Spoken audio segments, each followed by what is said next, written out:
Mtazamaji wa Odonyo Media, taarifa hii inatokea wilayani Monduli mkoani Arusha. Baada ya kuibuka kwa taarifa na barua iliyohusisha swala la upasuaji wa chungu kufuatia madai ya shilingi milioni 6, Odonyo Media imeamua kuwatafuta wahusika wa pande zote ili kufahamu undani na ukweli wa swala hilo. Madai hayo yanamhusisha aliyewahi kuwa mkurugenzi wa halmashauri ya wilaya Monduli, ndugu Ephraim Nguyaine, ambaye anadai kuwa alishawishiwa kutoa milioni 6 kwa ajili ya kukamilisha shughuli ya serikali iliyohusisha upimaji wa maeneo na wataalamu kutoka kanda. Katika madai yake, Nguyaine anamtaja aliyewahi kuwa mwenyekiti wa halmashauri ya wilaya Monduli kwa wakati huo, ambaye kwa sasa ni mbunge wa jimbo la Monduli, Mheshimiwa Isaac Joseph Okupiriano maarufu Kadogo, pamoja na aliyekuwa mbunge wa jimbo la Monduli kwa wakati huo, ambaye kwa sasa ni mkuu wa wilaya ya Karagwe, Mheshimiwa Julius Kalanga, na alikuwa mkuu wa chuo cha CDTI Monduli, Mzee Mhala, ambaye kwa sasa ni mstaafu miaka 8 iliyopita. Kwa mujibu wa Nguyaine, halmashauri ilikabiliwa na upungufu wa shilingi milioni 10, ambapo anadai Kadogo alitoa milioni 4,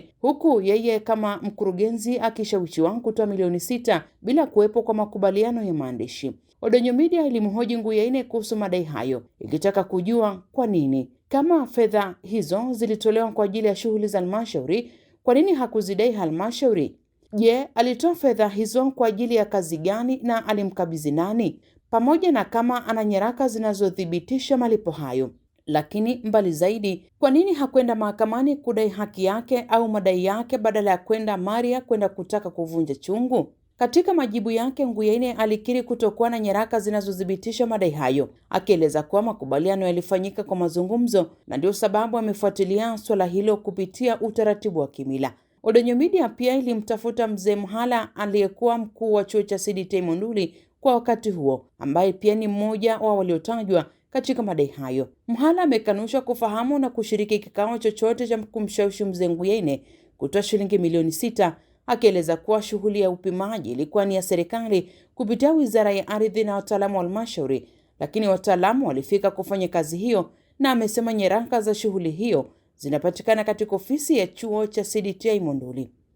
Kwa upande wa Julius Kalanga ambaye ametajwa katika madai hayo, Odonyo Media imemtaja katika muktadha wa taarifa zilizotolewa na mlalamikaji bila kumpa uzito wa moja kwa moja, kwa kuwa madai makuu yanamlenga zaidi Mheshimiwa Kadogo. Kwa upande wake, Mheshimiwa Isaac Kadogo ambaye jina lake limetajwa zaidi katika madai hayo, amesema hakuwahi kutoa hata shilingi 1 kwa ajili ya kukamilisha shughuli ya halmashauri, wala hakuwahi kupata wito wowote kutoka kwa Maria au viongozi wa kimila kuhusu swala hilo. Kadogo amesema taarifa hizo zimemshtua na kusababisha taharuki kwa wananchi wa jimbo la Monduli pamoja na familia yake, akieleza kuwa kwake swala hilo ni sehemu ya kile alichokiita siasa chafu za Monduli. Kadogo pia amesisitiza kuwa yeye ni Mkristo kamili na haamini katika utaratibu unaoitwa kuvunja chungu, hivyo hakuwahi kushiriki katika mchakato huo wala kufika katika kikao chochote cha aina hiyo kwa kuwa hakupewa taarifa. Ameeleza kuwa utaratibu wa utekelezaji wa miradi ya serikali hauko kama ulivyoelezwa katika madai hayo, na kwamba hajawahi kufanya makubaliano yoyote ya kutoa fedha binafsi kwa ajili ya kukamilisha shughuli ya halmashauri. Kadogo amesema ataendelea kufuatilia swala hilo na kutoa msimamo wake kuhusu taarifa hizo, akisisitiza kuwa madai hayo yameathiri taswira yake na kuleta taharuki kwa jamii. Odonyo Media inaahidi kuendelea kufuatilia sakata hili kwa kuwapa nafasi wahusika wote na kutafuta nyaraka pamoja na ushahidi wa pande zote hadi ukweli wa swala hili utakapojulikana. Hii ni Odonyo Media, habari karibu nawe. Odonyo Media, habari karibu nawe. Kwa mkurugenzi hapa 2015 16. Sasa 2016 na eneo ambalo Lowassa alikuwa ameomba kwa ajili ya kutoka kupitia pale Wizara ya Maendeleo ya Jamii. Wakati hii ile Wizara ya Maendeleo ya Jamii wakatoa nani kwamba watakapokatiwa ni jukumu la halmashauri kupima sehemu iliyobaki ya CDTI, kwa sababu ilikuwa inakitimu kwa jumla. Basi tukafanya hivyo, nilipokuja nikakuta watu hawajafanya, basi tukafanya hivyo. Lakini kwa wakati huo tulikuwa na hizi nyumba za National na ghorofa tunayojenga, tunadaiwa na hela National House. Nikakuta wenzangu walikuwa wamelipa hela kidogo sana, walikuwa wanatakiwa alipe milioni 800, tumelipa milioni 20. Sasa tulikuwa na uhitaji wa hela. Kwa hiyo wakati huo sasa kwenda kupima, mimi na Kadogo na Kalanga nampata mkuu tu kwamba tuongezee sehemu katika ile sehemu alimpa Lowassa tuongezee, kwa tumekubaliana. Sasa bahati mbaya wakati anakuja watu wakanda kutoka Moshi, kutoka Moshi kaja kapima ile eneo. Mgala akasahau ile kuongezezo ambao tulikuwa wale sisi walipa na mkacha ondoka.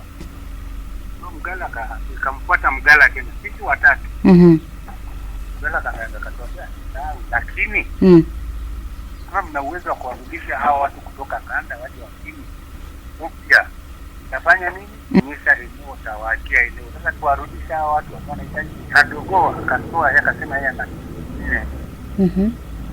nikaombwa mimi mjezi zaidi kutafuta hizo milioni 6. Sasa nikaingia kwenye akaunti yangu nikatoa milioni 6 tukaomba watu wakaja kupima, na kweli Mgala akatusaidia akatupa lile eneo. Sasa baada ya hapo nikahamishwa Pwani, akaja mkurugenzi, wakaanza sasa kupima viwanja. Na nielewa? Ndio. Wakaanza kupima viwanja. Pamoja na kupima viwanja, walikuwa ukiomba kiwanja upewe ukalipa 20,000. Mimi kama nimelipa 60,000 kuomba viwanja vitatu, hata kiwanja kimoja. Sasa nimekuwa nikimfuata kadogo, namfuata kadogo, anapiga sikenga ngoja, namfuata Kalanga, naambia nenda koka. Kwa nini ya danadamu Daudi? Kwa ikafika mahali nampigia kadogo hapo geti. Sasa nikasema watu ambao na wadai ni hawa walionishawishi wakati ule kutoa hela yangu, na ndio waliokuwa nimehakikisha kwamba nitapata hela zangu. Ndio akaitwa sasa kwenye kikao cha Nadia, nililalamika kule. Akaitwa lakini hakuna aliyejitokeza sana. Na sana waliopatikana wakatoa kauli mbovu ambao hata Malaigwana walisikia. Na ndio maana akanipa hiyo nani kwa.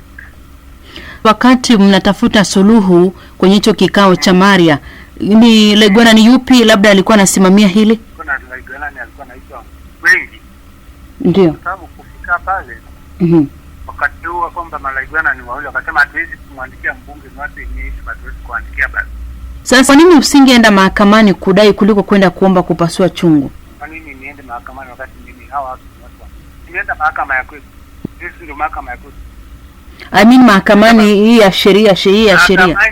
Ingeweza kwenda kwa sababu hakuna mahali tunashana. Ni kauli ile ya mdomo. Niende niseme nini mahakamani? Kwa hiyo hakuna document yoyote. Sina document yoyote. Ile uaminifu kwamba mwenyekiti wangu wa halmashauri na mbunge.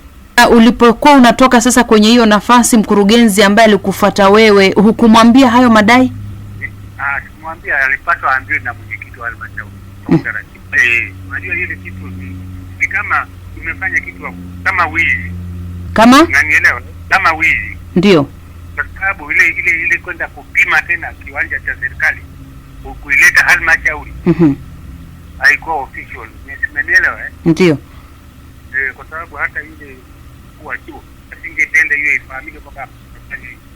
Na aliyefanya hivyo ni nani? Aliyekuja kupima kwa mara ya pili, kitu ambacho ilionyesha kwamba ni wizi. Watu wakanda. Okay. So sasa kama unadai fedha, ulitoa kwa ajili ya kazi gani?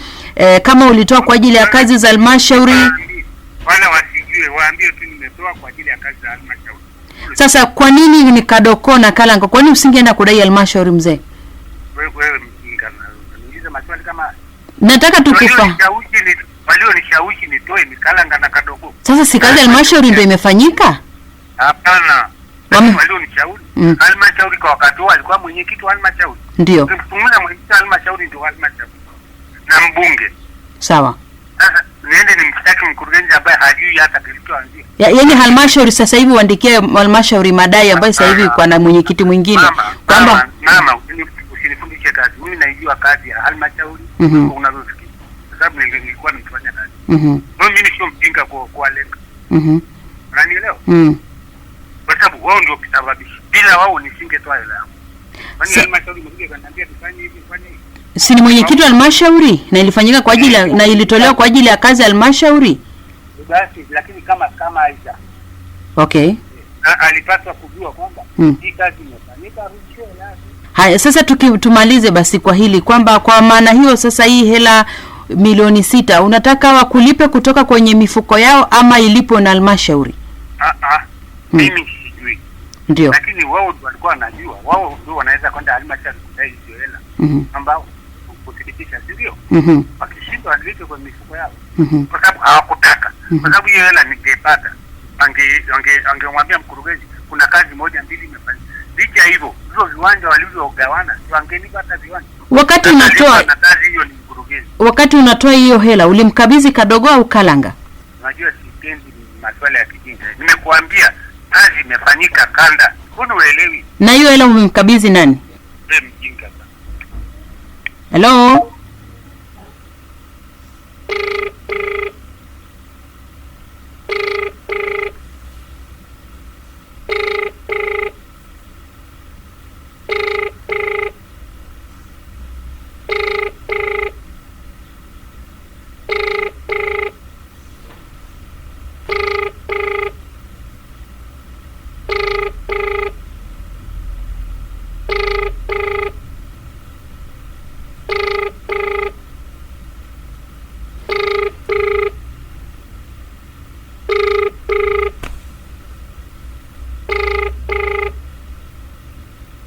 Namba unayopigia amekutaja wewe kipindi hicho ukiwa mkuu wa CDTI kwamba mlikaa meza moja, wewe, yeye Nguyaine, Kalanga na Kadogo, wakati mnakubaliana atoe hiyo hela. Wala tena hiyo ni kitu ambacho hata mimi kinaniletea taharuki, maana kitu kama hicho hakiwezekani duniani. Ndio. Kama kuna vikao ambavyo vilikaa vya kuhusu ardhi, kupeana ardhi, dokumenti zote ziko pale chuoni, ni kati ya wizara na halmashauri. Na wizara ileta wanasheria wake na nini na nini, wakakaa wakakubaliana kwamba kwa sababu hiki chuo kiko katikati ya kiko mjini, hakitakiwi kuwe na eka nyingi. Kwa hiyo serikali ambayo ndio wizara ikakubaliana na halmashauri kwamba chuo kibakiwe na eka 100, lakini gharama zote za upimaji ziwe ni halmashauri. Basi kwa hiyo document zio kwenye mafaili. Mimi siwahi kupata kikao cha aina yoyote mimi na Nguyaine na mkurugenzi na Kalanga hata siku moja. Na ndio na ninashangaa. Alafu mimi nitakaa kama nani? Wakati wizara ileta watu wake, wanasheria na wakurugenzi wake ndio walikuwa katika vikao vyao huko. Wakakubaliana. Mimi ni kama nyoka tu kwa katikati. Wala hiyo kitu sijui hata milioni 6 wala masuala ya upimaji kwamba aliharibu shilingi ngapi mimi sijui. Ninachojua mimi nilibatizwa eka zangu 100 zipo. Miaka hiyo nikiwa hapo na ndiko mpaka dakika hizi zipo chuoni, biashara imeisha. Hayo ni mambo yao, kibutu zao, nishauri yao, mimi sihusiki na hicho kitu. Na nina zaidi ya miaka 8 tangu nitoke. Kwa hiyo mimi sijui chochote. Na hiyo kitu mimi naona ni kitu ambacho hakiwezekani. Kwani mifumo ya serikali ipo jamani? Ipo. Dada yangu, mdogo wangu. Ipo. Sihusiki lolote na hilo kabisa. Na wala sijui kwamba kuna kitu kama hicho. Sasa mimi nashangaa. Ambaye alikuwa mkurugenzi, ulikuwa mwenyekiti wa halmashauri, Kalanga alikuwa mbunge, mlishawahi kukaa meza moja mkashauriana ama mkamshawishi atoe shilingi milioni 6 ambayo anasema ilipelea kwenye watu ambao walikuwa wametoka kanda kuja kupima? Kwanza ni shukuru kwa kuniuliza swali la kwanza kwamba umeona jambo ambalo linatembea social media kuhusu kwamba anatudai sisi shilingi milioni 6 mimi na Kalanga. Lakini la pili, ni kweli mimi nilikuwa halmashauri kipindi hicho na alikuwa mkurugenzi miaka 2016 kama sikosei. Na mimi nimepata bahati ya kuwa kiongozi wa halmashauri kwa muda kidogo, najua taratibu. Sina sehemu yoyote nimekaa na Nguyaine kujadili nje ya utaratibu. Yaani uzuri mmoja, local government ina utaratibu wake. Kwa hiyo kama kuna jambo lolote linalohusu halmashauri inajadiliwa kwenye vikao vya kikanuni, aidha kwa kamati. Kuna maeneo yote mimi nimeshawahi kukaa na bwana tukajadili juu ya hapa kuhusu fedha kutoa kwa ajili ya jambo fulani. Kama kuna fedha tumejadili, tunajadili kwenye vikao na vitu vyote vinaenda kwa mujibu wa kanuni. Kwa hiyo mimi niseme, wakati nikiwa mwenyekiti wa halmashauri, kama ninavyoona kwenye mitandao ya kijamii akisema kwamba mimi na Kalanga tulimshawishi kutoa fedha kwa ajili ya upimaji sijui na kadhalika na kadhalika, nataka niseme tu jambo hilo na bado nina umri mzuri na kumbukumbu. Hakuna jambo nimeshawahi kukaa na Kalanga na Mgala kama anavyosema mkuu wa chuo cha maendeleo ya jamii na mimi na yeye na mbunge tukajadili nikiwa mwenyekiti wa halmashauri. La asha. Yaani najua kabisa utaratibu na kanuni zetu kwamba jambo lolote linalohusu halmashauri hauwezi kuzungumza nje ya halmashauri, lazima uzungumze ndani ya halmashauri ndio inapata kibali cha kuendelea. Sasa nilivyoona kwenye mitandao wanasema sijui kuna jambo alitoa hela kwa ajili ya kuwezesha, hakuna kitu kama hicho. Nina kumbukumbu na nimeona amesema zaidi, mimi nimetoa shilingi milioni, mimi sije kutoa shilingi milioni 4 hata mara moja. Hiyo ni ukweli na uzuri mmoja, Mungu anajua. Siwezi nikatoa fedha zangu wetu kwa ajili ya kuhakikisha kwamba naisaidia halmashauri kupata hilo ili mimi nifaidike na mimi. Mimi najua kama ni utaratibu unafuatwa na vikao vinafanyika, na vikao hivyo vyote ninavyozungumza vilikuwa kwa mujibu wa taratibu. Na eneo uzuri moja, mimi nilikuwa mwenyekiti, najua utaratibu uliofanyika kupata eneo kama anavyosema. Nimejua vipimo vilivyopimwa, eka 100 ilikwenda CDTI, eka zingine zilizobaki kwa ajili ya upimaji wa viwanja na vikauzwa kwa wananchi na wananchi wakapata. Sasa hayo wanayosema mimi kidogo sijui, labda tu ameamua kusema, lakini sijui hilo kama ni. Kuna madai kwamba uliitwa kwenye kikao cha Maria lakini ukakataa kufika, lakini pia pamoja na hayo yote pia ulitoa majibu ya sofa kwa Malaigwana. Ni ulishawahi kuitwa kwenye kikao hicho? Na ninashangaa sana, na nataka niseme tu mwandishi, sifa ya kuwa viongozi wa mila au la, kwa sababu ni mara ya pili. Unakumbuka kipindi kingine kuna wakati tena niliona barua imetoka Maria ya Chungu, na leo nimeona tena barua imetoka Maria ya Chungu. Hakuna mtu yoyote aliyoleta barua au wito kwangu ya kuniambia unaitwa Maria kuna mazungumzo. Narudia, hakuna barua yoyote iliyotoka Maria ikiniita kwamba kuna mazungumzo, isipokuwa siku moja nikiwa kwenye ziara Ngorongoro. Alinipigia mzee Kisongo kama mzee, akaniambia Mheshimiwa mbunge unadaiwa na ngoja. Nikamwambia hapana, hapo akaishia. Mimi sitaki niseme uongo, mimi ni Mkristo na ni Mkristo safi na ninaamini kila kitu kupitia Mungu. Wangekuwa wameniita ningelikwenda ili nidhibitishe au ili anidhibitishe hayo anayezungumza kuhusu mimi, lakini sijaitwa na naamini angeniita kwa maandishi, kwa sababu angeniita hata kwa barua ningekwenda. Hata wangenipigia simu nilikuwa tayari kwamba tunakuhitaji tarehe fulani ufike mbele ya viongozi, kuna jambo moja mbili. Sije kuona hanyanyuke mmoja aseme ni lini wameniita kwenye kikao cha namna hiyo, sije kuitwa. Kwa haya ambayo yanaendelea labda kwenye mitandao ya kijamii, tunatamani pia kusikia neno lako ni lipi? Kwanza nishukuru, na nimeona hili jambo kwa siku mbili na kidogo limeniumiza, kwa sababu mimi ni kiongozi wa jamii, ni mtu mwenye familia. Ni jambo ambalo limeniumiza na limewashtua wananchi wangu, hususan jimbo naliongoza kama mbunge, na limeshutua familia yangu, kwa sababu ni jambo kidogo ambalo limetoka, na sijui limetoka kwa sababu gani. Lakini ninashukuru kwa sababu mimi ninapendaga kujifunza jambo kabla sijazo. Ninatafakari ana maana gani, kwa sababu kama angemkopesha Isaac ningesema amenikopesha. Kama ningeshiriki kusema toa hela ningesema nimeshiriki kutoa hela. Haya yote sijafanya, na kimsingi ninanishangaza sana, na ninataka tu niseme mimi binafsi ni jambo ambalo kimsingi ambalo hajanifurahisha. Na leo anapomtaja Mheshimiwa Kalanga akiwa mbunge kwamba tulishiriki kikao cha namna hiyo, anamwonea. Na nikwambie tu, niseme tu, kuna wakati alimwambia Kalanga, naomba umuone mwenyekiti wa halmashauri, kuna hela yangu nilitoa mwaka 2021. Nikamwambia mimi sijui kama kuna namna hiyo kitu, na alimpata mkurugenzi aliyofuatia baada ya yeye 2016 anaitwa Steven Ulaya, akamwambia Isaac, nina hela nilitumia kwa ajili ya jambo la halmashauri. Mkurugenzi ule Ulaya alikuja mezani kwangu akiniuliza, nikamwambia kama na document asubmit kwa mujibu wa taratibu. Hata leo mkimtafuta Ulaya atakwambia 2017 sikosei, mwanzoni kabla hajaondoka. Na kwa hiyo ninaliona hili jambo kwa sura nyingine. Kama kiongozi, ni jambo ambalo kimsingi ni siasa zile za taka ambazo zinaendelea Monduli. Yaani waombe wote wenye shirika hiyo waache, kwa sababu kumchafua mtu haikufanyi wewe ukawa kiongozi, bali unajidhalilisha. Lakini mimi nimekaa na wenzangu na ninataka kukutana na mwanasheria wangu ili tuangalie jambo hili, kwa sababu ni jambo ambalo linajudia moja kwa moja.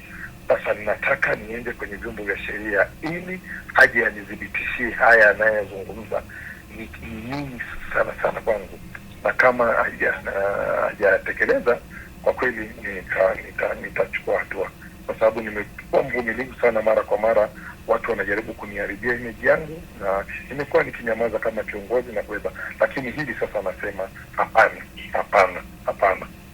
Halmashauri inaendeshwa kwa mujibu wa taratibu, na nashukuru kwa sababu yeye alikuwa ni mkurugenzi na mimi nilikuwa mwenyekiti. Anajua kanuni na uendeshaji na taratibu za utoaji wa fedha za serikali. Mimi niseme lazima ajitafakarishe kwamba ni haya ninayozungumza ni kwa mujibu wa taratibu au ni nje ya utaratibu. Kwa sababu sijawahi kufikiria kufanya haya aliyofanya. Sijui nini kinasukuma.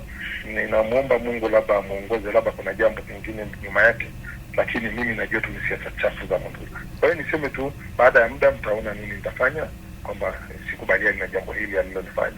Nimefanikiwa kuzungumza na mkurugenzi huyo mstaafu Mzee Nguyaine. Kati ya maswali ambayo pia nimemuuliza ni kuhusiana na document, kama kuna mahali yeyote mliandikiana madai hayo wakati mlikuwa mnapeana, akasema hakuna. Lakini pia nikamuuliza swali kwamba ni kwa nini sasa hukwenda mahakamani kudai madai hayo kuliko kwenda kuvunja chungu, akasema ni kwa sababu ninaamini mahakama yetu hiyo ya Kimasai kwenye kuvunja chungu kuliko mahakama kule, kwa sababu hana. Na wewe utaenda huko kwa Maria ama utaenda mahakama? Mimi na kwanza bado sijafanya maamuzi kwamba nafanya nini.